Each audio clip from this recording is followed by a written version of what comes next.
Здравствуйте, с вами Анастасия на канале Еда на любой вкус. Многие из вас любят готовить пирожки именно по нашим рецептам, и я стараюсь не повторяться, подбираю всегда интересные разные рецепты. На этот раз у нас недорогие пирожки с весенней начинкой, но как обычно я собрала все секреты по приготовлению. Поделюсь, на чем можно еще приготовить тесто без использования воды или молока, а также как сделать начинку для пирожков из лука и яиц более сочной.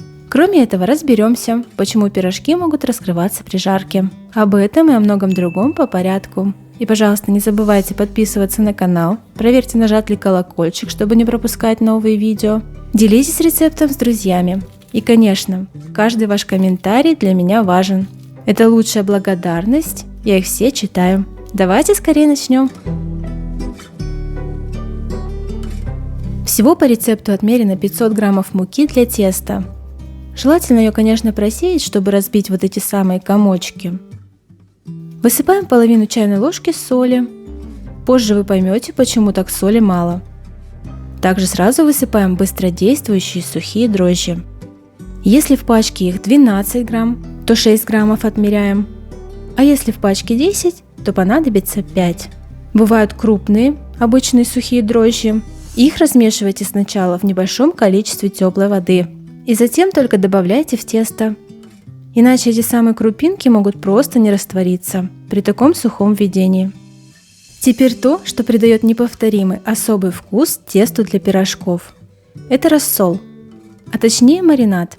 Я использую маринад от огурцов, который мы готовили вместе с вами.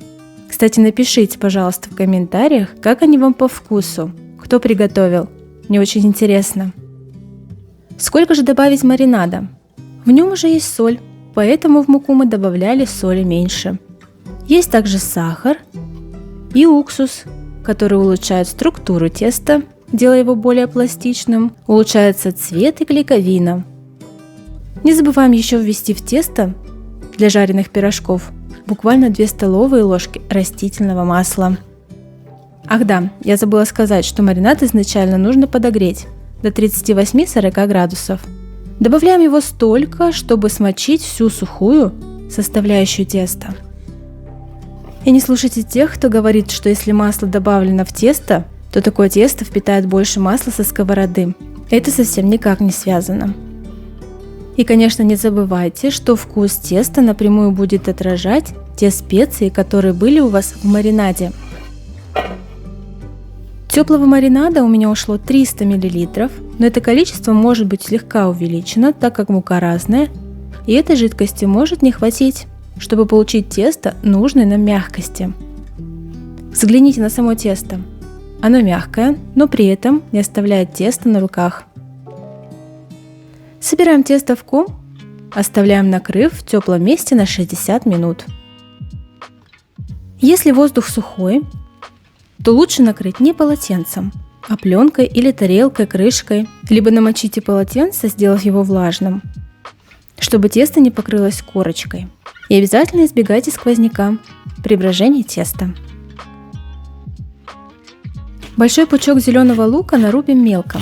Этот пучок по весу вышел почти 200 грамм.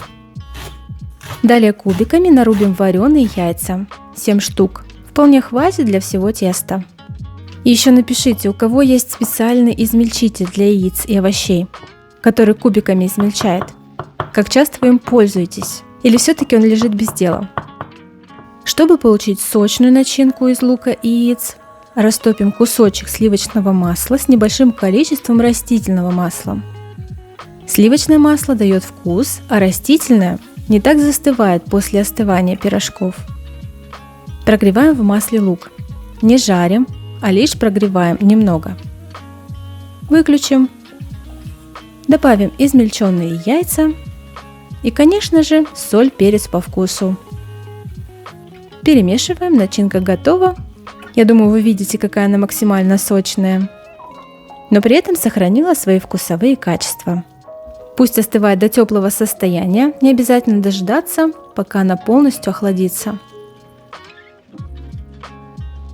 Когда тесто увеличится в объеме, смазываем руки маслом и тщательно тесто обминаем.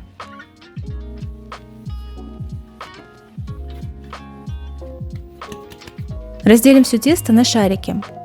Удобно вот таким образом, округляя тесто, отщипывать.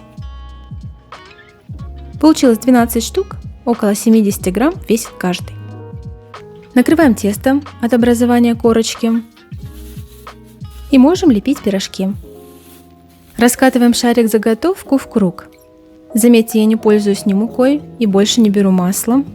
Тесто податливое и с ним хорошо работать. Использую столовую ложку с горкой начинки, это 45 грамм. Начинка получилась сочная.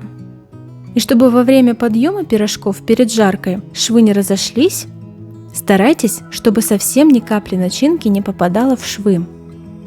Не старайтесь много завернуть начинки. Ничего хорошего из этого также не выйдет. Для большей надежности, придерживая центр склеивания, соединяем тесто. И еще подвернем. Позже этого не очень красивого шва вы не заметите. И для надежности можете пирожки укладывать не швом вниз, как я, а швом вверх, зато точно начинка не вытечет. Даем 5-7 минут пирожкам полежать. Начинка теплая, и тесто будет подниматься при расстойке быстрее.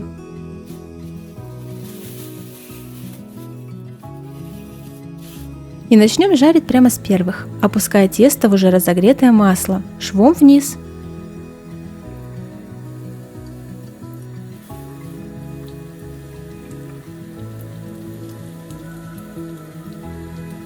Большие пузыри я лопаю. Чтобы не было таких больших пузырей, когда вы опускаете пирожок в масло, старайтесь его перевернуть сразу. Немного погодя, пирожки поворачиваю. И около 5-6 минут уходит на одну партию. Пирожки готовы. Теперь их на бумагу. Смотрите, насколько тесто сейчас хрустит. Кстати, и это помогает тесту не напитываться маслом со сковороды. Но это только пока. Позже оно станет очень мягким от своего жара. Все готово. Я не дождусь, когда они остынут, горячие еще. Очень аппетитные, сочные.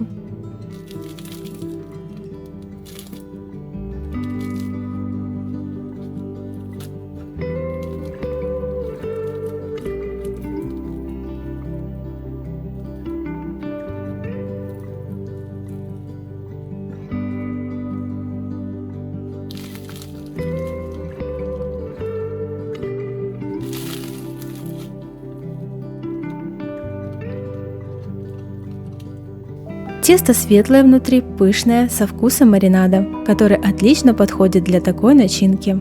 Готовьте с удовольствием. Пока!